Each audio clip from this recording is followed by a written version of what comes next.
সামনে বক্তব্য রাখবেন গুজাসপুর থানা লোনাকুক সৈনিক, জনগণের রাজস্ব এবং মানবতার জীবনযাপন করেন সেই ব্যক্তি নাটোর জেলার অন্যতম সদস্য জনাব নাজিমুদ্দিন সরদারকে তার মূল্যবান বক্তব্য রাখার আহ্বান করছি।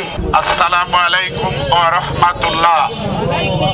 সম্মানিত উপস্থিতি, আজকের এই সমাবেশে উপস্থিত আছেন গুরুদাসপুর উপজেলা বিএনপির সম্মানিত সাধারণ সম্পাদক আমার স্নেহের ছোট ভাই সাবেক পৌরপতি আমজাদ হোসেন। এখানে উপস্থিত আছেন আমার স্নেহের নজু, লালন, হারুনুর রশিদ, মান্নান সহ অসংখ্য নেতাকর্মী আর চাপিলা ইউনিয়নের আমার সম্মানিত চেয়ারম্যান, উপজেলা পরিষদের উপজেলা বিএনপির সম্মানিত সদস্য শামসুল হক সাহেব, সবাইকে জানাই প্রাণ ঢালা অভিনন্দন।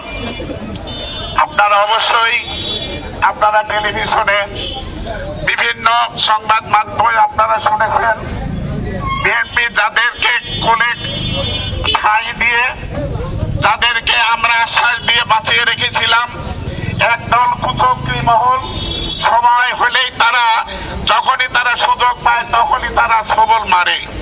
এটাই তাদের অভ্যাস।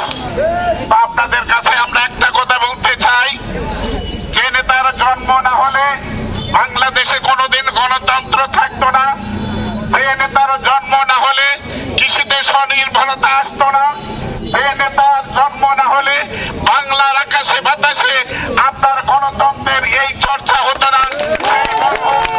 শহীদ প্রেসিডেন্ট জিয়াউর রহমানের যোগ্য উত্তরসূরি জনাব তারেক রহমান সম্বন্ধে যে কুরুচিপূর্ণ বক্তব্য, স্লোগান মিছিলে তারা দিয়েছে, আমরা তার তীব্র নিন্দা জ্ঞাপন করছি এবং আমরা প্রতিবাদ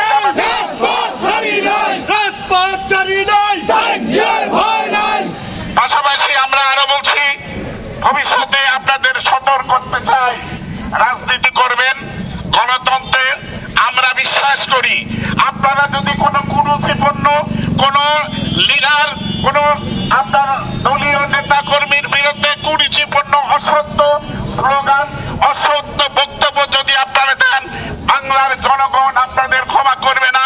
পাশাপাশি আমরা যারা বিএনপি, ছাত্রদল, মূলদল সহ আমরা যারা আছি, বাংলার অসংখ্য জনগণ আপনাদের কোনোদিনই ক্ষমা করবে না, কোনোদিন ক্ষমা করবে না, কোনোদিন ক্ষমা করবে না, কারণ আপনাদের ইতিহাস বাংলার মানুষেরা জানে।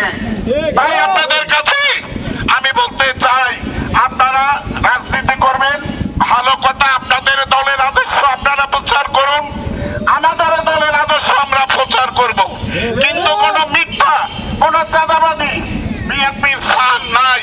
আমাদের নেতা তারেক রহমান সাহেব ধান্দাবাদী, কোন মানে ধান্দাবাদী এগুলো উনি পছন্দ করে না। যারা করেছে ইতিপূর্বে তাদেরকে দল থেকে বহিষ্কার করা হয়েছে।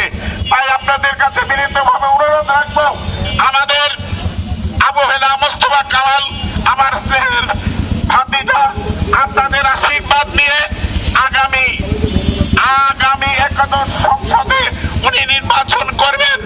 আপনারা দেখেন ওনার সাথে কারা আছে, কোন ধরনের লোক আছে। তাই আপনাদের কাছে বিনীত অনুরোধ রইল, যদি আমাদের তারেক সাহেব, আমাদের রঞ্জু সাহেবের বিরুদ্ধে কুরুচিপূর্ণ অশ্রাব্য কোনো স্লোগান বা কোনো ভাষা যদি ব্যবহার করে, ইনশাআল্লাহ আমরা সবাই এর প্রতিবাদ করব ইনশাআল্লাহ। সবাইকে ধন্যবাদ। আসসালামু আলাইকুম ওয়া রাহমাতুল্লাহ।